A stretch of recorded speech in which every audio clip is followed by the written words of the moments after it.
Hello दोस्तों, अद्भुत कहानी सागर में आपका स्वागत है। आज की हमारी कहानी है दिखावा।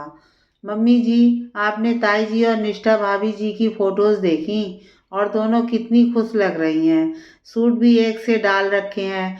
लगता है दोनों में खूब अच्छी पटरी खाती है। शालिनी जी की बहू गौरी बोली, हाँ मैंने भी देखी थी। दोनों अक्सर ही तो कहीं ना कहीं घूमने जाती रहती हैं साथ साथ, और फिर वहाँ की पिक्स भी अपलोड करती रहती हैं। शालिनी जी ने सिर हिलाते हुए कहा। गौरी जिन ताई जी और भाभी जी का जिक्र कर रही थी, वो दरअसल शालिनी जी की जेठानी अनीता और उनकी बहू निष्ठा है। निष्ठा और गौरी की शादी बस 3 महीने के अंतराल पर हुई है, इसलिए दोनों बहुओं की भी खूब चैटिंग होती रहती थी। अनीता ताई जी तेज तर्रार हैं, घूमने फिरने की शौकीन भी बहुत थीं। चूंकि उनके पति यानी शालिनी जी के जेठ जी सरकारी विभाग में थे, तो उन्हें हर तीसरे साल एलटीसी मिलती थी, इसलिए वो सब परिवार घूम आते थे। वहीं शालिनी जी के पति का कपड़ों का व्यवसाय था, अतः उन्हें घूमने फिरने का मौका कम ही मिल पाता था। वो तो जब से उनके दोनों बेटे बड़े होकर पापा के बिजनेस में हाथ बटाने लगे थे, तब उन्हें थोड़ी फुर्सत मिल पाती थी।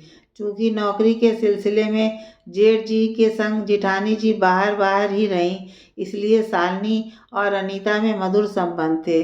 संयोग से दोनों के बेटों की शादी इस वर्ष 3 माह के अंतराल से हुई थी।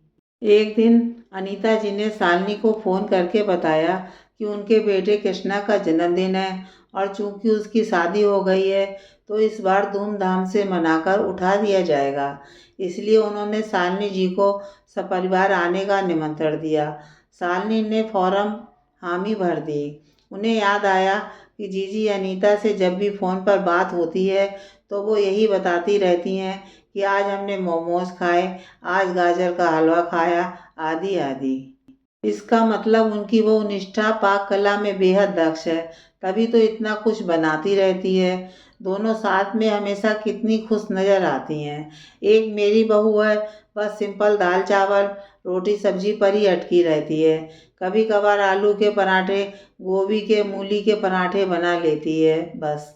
निष्ठा को देखो, कितनी वैरायटियों की चीज़ें बनाती रहती है। उधर गौरी सोचती, ताई जी कितनी मस्त रहती हैं और निष्ठा भाभी को भी बिल्कुल मस्त रखती हैं। जब देखो तब घूमने निकल जाती हैं दोनों। और निष्ठा भाभी तो बता भी रही थी कि जब भी आउटिंग होती है तब खाना आदि बाहर से ही खा कर आते हैं।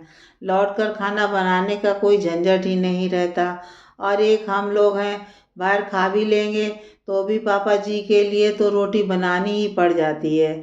जन्मदिन पर जाने के नाम से सास बहू दोनों ही बहुत खुश थीं और जाने की तैयारी कर बेसब्री से जाने के दिन का इंतज़ार करने लगीं। वहाँ उनके पहुँचने पर निष्ठा ने फटाफट बाहर से ही नाश्ता ऑर्डर कर दिया। कहाँ तो शालिनी जी तो सोच रही थी कि उनके आने की खुशी में निष्ठा ने जरूर अच्छे अच्छे नाश्ते बनाकर रखे होंगे, मोमोज, पकौड़े और भी न जाने क्या क्या। पर वहाँ 4 दिन रहकर ही सारी कलई खुल गई। निष्ठा को कुछ भी बनाना नहीं आता था, ना ही किचन में जाना अच्छा लगता था। चाय भी बड़ी मुश्किल से बनाकर लाती। वो बनाने से बचने के लिए सब बाहर से ही ऑर्डर कर देती। अनीता जी ये सोचकर खुश रहती कि बहू उनका कितना मान कर रही है, बाहर से तरह तरह की डिशेज मंगा मंगा कर खिला रही है।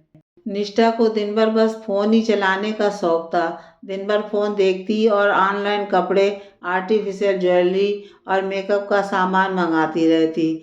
उसी में अनीता जी के लिए भी कुछ कुछ मंगा देती, तो बस वो इतने से खुश हो जाती कि बहू ने उनके लिए इतना कुछ मंगा दिया। शालिनी जी को याद आया कि जब भी उनकी कोई परिचित या सहेली मिलने आ जाती तो गौरी फटाफट कभी पकौड़े, कभी सैंडविच, पोहे आदि बनाकर बड़े ही आग्रह से सबको खिलाती है। किचन भी चमका कर रखती है। कहीं जाना हो तो कुछ ना कुछ थोड़ा सा बनाकर जरूर रख देती है। गौरी ने भी देखा कि ताई जी को किचन में जाना बहुत भारी लगता है। चूंकि वे मुंहफट बहुत थीं, तो अक्सर निष्ठा को भी सभी के सामने कुछ ना कुछ टोक टाक देती थी। जबकि उसकी अपनी सास तो गलती होने पर भी कुछ ना कहती थी, बल्कि उसे ये कहकर डांटस बंधा देती कि गलती करके ही तो सीखोगी। दोनों ने यह भी महसूस किया कि ताऊ जी को हाई ब्लड प्रेशर, शुगर जैसी बीमारियों ने घेर रखा है, क्योंकि उनके यहाँ घर का खाना कम खाया जाता, बस बाहर से ही सब कुछ आ जाता था। तेज मिर्च मसाले वाले भोजन की वजह से ही ताई जी भी भयंकर एसिडिटी से परेशान रहती थी। 4 दिनों में ही शालिनी जी और गौरी जी की आंखों की पट्टी उतर चुकी थी। उन्हें अपना परिवार ही सबसे सुखी परिवार नजर आ रहा था, क्योंकि वे सब बाहर का खाना बहुत ही कम, किसी खास अवसर पर ही खाते थे, इसलिए पूर्णतः स्वस्थ थे। कोई बीमारी किसी को भी नहीं थी। वापिस आने के लिए जब शालिनी जी और गौरी गाड़ी में बैठी तो एक दूसरे को देखकर मुस्कुरा पड़ी। क्या तुम भी वही सोच रही हो बहू, जो हम सोच रहे हैं? शालिनी जी हंसते हुए बोली। जी मम्मी जी, दूर के ढोल सुहावने ही होते हैं। और दोनों खिलखिलाकर बहुत देर तक हंसती रहीं। दोनों के मन से भारी बोझ उतर चुका था और दोनों सास बहू के दिल में एक दूसरे के प्रति प्रेम और प्रगाढ़ हो गया था।